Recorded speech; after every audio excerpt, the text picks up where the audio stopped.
this area. Grenade going off, killing another ranger. But a larger rout from the center. Here it looks like the Grenadier still holding out, suffering some losses to the Thompson submachine guns inside the building. Fresh pioneers moving out now with flamethrowers and spider assault as well up, although no usage for it yet. A bit of dangerous situation. Another grenade going off. Engineers and rangers dodges the grenade, much to my chagrin, and a full rout is forced, leaving me with the town once more. And Volksgrenadier is doing a bit of work in the south as well, and we see a half-track out while the Kampfkraft Center also goes up, giving veterancy 1 for my infantry, allowing for some first aid. And we see the rangers running right into the flamethrower, one going up in flames while the other barely just makes it away with the bazooka, preventing me from gaining it, which I rather had hoped for. And looks like DeadYou is getting further rangers. Rangers lead the way seems to be his mantra indeed. So that's going to be a bit difficult since they are relatively cheap, considering they do get free bazookas and elite armor, and some players are known to spam them in quite large hordes, which can be a bit difficult at times to deal with. But I hold on. Further Grenadiers being readied, mines once more going down to try and prevent movement through this town. Half-track not manned though, certainly a good thing to do. Volksgrenadier seizing this victory points, but now rangers firing up, charging at the unfortunate Volksgrenadiers. Volksgrenadiers trying to pull back and seek a slightly more advantageous position against this assault infantry. Taking cover behind an old wooden cart, but the rangers quickly dispatch this via power of the bazooka, and the Volksgrenadiers suffer heavy losses before pulling out. At the same time we see a incursion by American infantry in the north going for my northern points. And I spot this, and while I had intended for my half-track to move south, I instead pull it back, fill it up with further troops and move it north to deal with this position. At the same time I keep the pack here, but at the same time I suspect there could have been some sort of attempt from the M8 to move up there, so I could probably have aimed it in this direction to provide any cover. Well, that is not the case here. Charging in, the half-track blazes forward. Machine guns opening fire, just stopping short of the hedge defense instead of right through it. Half-track suppressing the riflemen. Grenadiers moving in alongside the flamethrower equipped pioneers. M8 storming by, going to make it a bit unpleasant for my troops. And we see incursions in the south as well as engineers begin seizing territory. Rangers gathering up for an assault here. MG covering the central road through the village. We also see the Sturmarmee going up. And we see riflemen taking heavy losses. Only one making out of their pack, quickly making its way forward, taking a shot at the M8. Half-track having suffered some damage, and we see the rangers running into a mine, getting pinned while the MG42 opens fire on them all. Firing up, the rangers gain immunity to the suppression for a small while and begin lobbing in grenades, clearing out most of the MG42 team, bumbling around inside the house and trying to escape. They are cut down in cold blood by the riflemen. M8 makes it out of there with some damage, trying to avoid the pack. Half-track rushing forward, quickly killing a ranger, and we see the Grenadiers and flamethrower pioneers moving in to support. The half-track badly damaged, pulls back. Grenadiers not pulling out, and it goes out of control, crashing into the fence, discarding its, or disgorging its Grenadier crew. And the pack slowly inches forward, hoping to knock out the M8 while the Grenadiers and Pioneers hold the line. The engineers seizing the church and the rangers beginning to seize the central victory point. And we also see a small seizure of this northern munitions point by my Volksgrenadiers, and a Puma on the field to try and help dealing with all these rangers and riflemen appearing from all sides.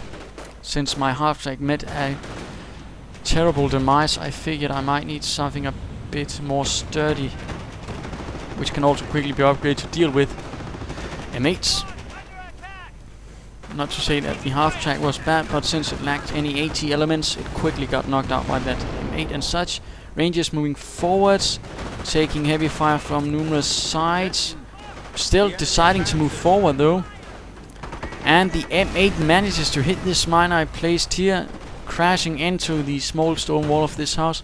And I don't really notice this in my head, so I keep expecting the M8 to appear for quite some time. And even when I begin scavenging munitions, a part of me doesn't really register that, oh hey, my opponent might be lacking an M8.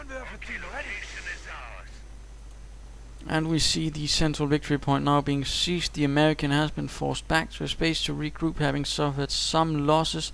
Further Rangers being forced into the field, and munitions being scavenged out from the wrecked vehicles lying around. We see a stew being prepared, since for some reason I suspect he might be trying a Sherman at me, but we'll see how that goes. Infantry holding the center once more, slightly damaged, but the cemetery is in surprisingly good condition. I'm sure whoever's supposed to maintain it will be pleased. And we see a large assault force, Rangers and engineers with flamethrowers charging ahead. The Rangers having received veterancy 1, which is certainly going to make them even more lethal. And my foot Grenadiers have been equipped with the ever marvelous MP40. And once more seizing the buildings for cover. Again, good usage of buildings to provide cover and increase the strength of the troops against me. Rangers seizing this building as well. And my troops can't really do a lot, in fact, much to my sadness. Only a few grenades which aren't that good at clearing up buildings, like say the pineapple grenade, and this grenade that does nothing at all against these elite infantry, who are apparently pulling bit backwards.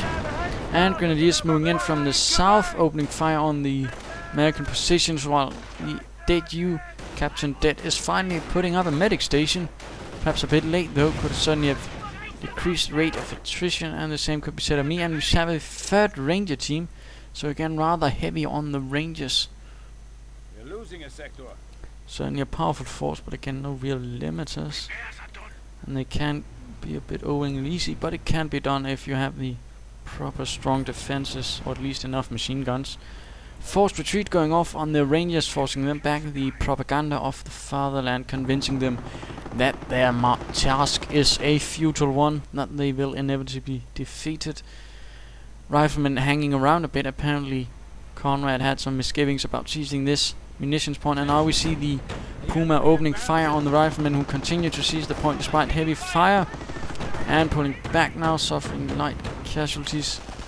Also a M8 has mortar has been moved forward, and it begins bombarding this Ranger held building.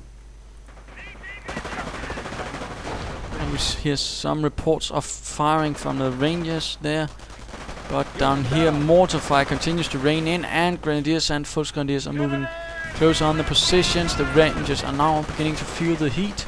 Heavy fire, and a few being caught right as they exit the house, suffering heavy losses.